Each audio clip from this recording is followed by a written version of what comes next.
Bonjour les yogis et yoginis, on se retrouve pour une nouvelle vidéo en cette fin de septembre.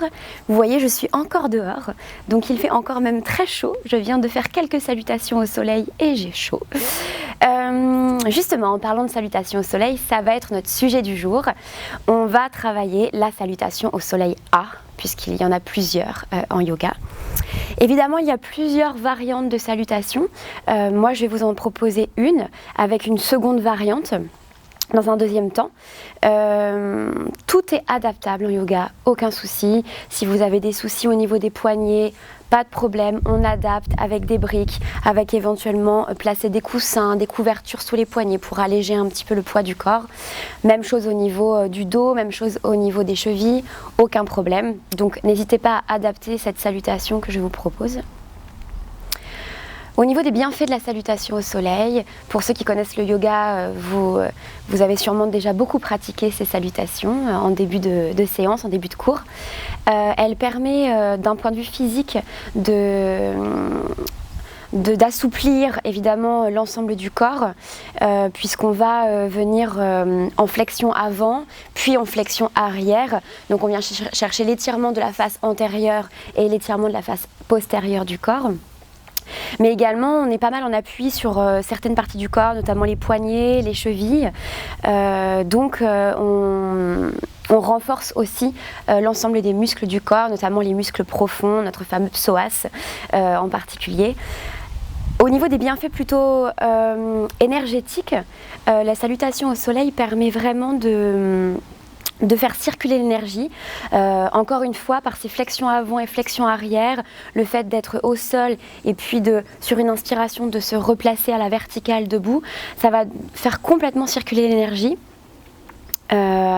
Donc c'est vraiment les salutations au soleil sont vraiment des enchaînements de postures idéales à faire le matin, vraiment j'insiste vraiment à le dire, d'autant plus à jeun, parce que si vous avez pris un gros petit-déj, je pense que vous allez avoir envie de vomir après ces salutations, puisqu'on monte quand même en haut, on descend, donc vous allez sûrement avoir envie de vomir. Donc vraiment à jeun le matin, c'est idéal pour retrouver du dynamisme, retrouver de l'énergie, faire circuler un petit peu le mouvement dans le corps. Et au niveau mental, j'en viens, évidemment, on déroule notre tapis et on commence une salutation au soleil qui nous demande énormément de concentration pour lier notre respiration à notre mouvement, mais aussi pour trouver un bon ancrage dans le tapis. Donc évidemment, on ne peut pas penser à ce qu'on va faire après cette salutation, on ne peut pas penser à ce qu'on va faire dans la journée. Donc on est vraiment là, sur notre tapis, dans le moment présent et pas ailleurs. Et c'est quand même un peu ce qu'on recherche dans la vie, et notamment dans le yoga, c'est d'être pleinement conscient de ce qu'on fait au quotidien, dans le moment présent et à chercher justement cet apaisement des pensées et du mental. Voilà, au niveau des salutations au soleil. Après, il y a évidemment plusieurs variantes comme je le disais. Je vous en propose donc deux. Une première très douce, qui peut être très très lente, où on peut tenir plusieurs temps de respiration chaque posture. Le chien tête en bas, le petit cobra, voilà, aucun souci pour ça. Et puis une deuxième variante où on vient chercher un chaturanga, je vais l'expliquer au fur et à mesure, qui du coup est un peu plus engageante au niveau du corps, demande peut-être un peu plus de pratique. Donc voilà, c'est à vous d'adapter ces deux salutations selon votre pratique, voilà, vos douleurs au niveau du corps, votre tenue au niveau du corps. Eh bien, on se retrouve donc maintenant sur le tapis pour vous présenter ces deux salutations au soleil.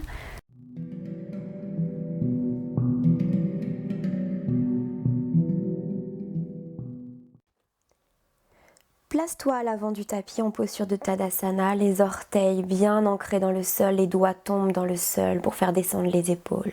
Expire et inspire, étire la peau du ventre, grandis-toi. Expire, Uttanasana, on décompresse complètement le haut du corps. Inspire, Ardha Uttanasana, on étire la colonne. Expire, jambe droite en arrière, puis jambe gauche en fente et en Kumbhakasana, la planche. Quelques respirations ici, expire, descend genou, poitrine, menton. Inspire, Bhujangasana, petit cobra, on colle les coudes à la poitrine. Expire, plonge, croche les pieds, amène le bassin vers le ciel.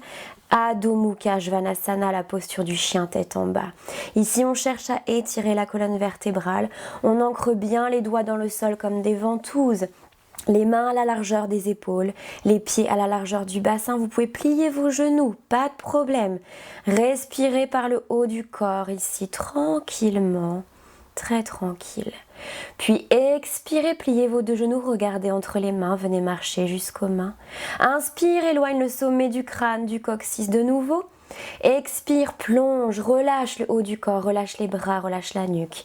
Inspire, déroule le dos, grandis-toi, éloigne les doigts de tes pieds. Expire, main en Anjali Mudra, replace ici en Tadasana. Quelques respirations ici de résonance, laisse descendre les épaules. La poitrine s'élève vers le ciel. Expire, plie les genoux. Inspire, grandis-toi, étire-toi, regard vers les pouces. Expire, relâche, Uttanasana, relâche la nuque complètement. Inspire, Ardha Uttanasana, étire la colonne. Expire, plonge. Petit saut ici pour se placer tout de suite en Kumbhakasana. Et on va placer un Chaturanga, les mains restent à hauteur de la poitrine. Inspire, Urdhva Mukha Svanasana, chien tête en haut. Expire, replace les pieds, rapproche un peu les pieds. Adho Mukha Svanasana, de nouveau, on étire la colonne vertébrale. Peut-être qu'on peut aller chercher un peu plus loin. Gardez vos genoux pliés si nécessaire. Essayez de bien ventouser chaque doigt, écartez bien vos doigts dans le sol, le regard entre les pieds. Quelques respirations par le haut des poumons. Grandissez votre poitrine. Expirez, pliez vos genoux et venez sauter à l'avant de votre tapis ou marcher à l'avant de votre tapis. Et inspirez, étirez la colonne. Expirez, relâchez le haut du corps. Peu importe si vos mains ne touchent pas le sol. Et inspire, étire la colonne, grandis-toi de nouveau. Expire, main en Anjali Mudra, replace la posture de Tadasana. Les doigts bien descendus dans le sol pour faire descendre les épaules. Les épaules roulent légèrement vers l'arrière. Un temps de résonance pour écouter la respiration qui s'accélère, l'énergie qui circule, le mouvement à l'intérieur du corps que l'on commence à faire circuler. Voilà pour ces deux propositions de salutation A, ces deux variantes. N'hésitez pas à adapter évidemment selon comment vous vous sentez et selon vos envies. Tout est adaptable. Au niveau de la pratique des salutations au quotidien, effectivement, il vaut mieux pratiquer chaque matin, enfin chaque jour, en tout cas de manière régulière. Peut-être que vous avez le temps que de faire une seule salutation, et bien c'est pas grave, privilégiez plutôt ça, plutôt que de partir sur une fois la semaine à faire 1h30 de yoga, qui seront du coup beaucoup moins bénéfiques qu'une pratique régulière sur le long terme. Voilà, je vous remercie d'avoir visionné cette vidéo, j'espère que vous avez appris des choses. N'hésitez pas à partager cette vidéo, à liker cette vidéo et de faire un tour sur ma page Facebook qui s'appelle l'Instant d'Espace, sur lequel je mets pas mal d'informations justement sur les stages à venir, donc autour de Louviers, Rouen, en Normandie. Voilà, vous serez au courant des 3/4 des infos via cette page Facebook. Je vous remercie, je vous souhaite une très belle journée. Namasté, merci à vous.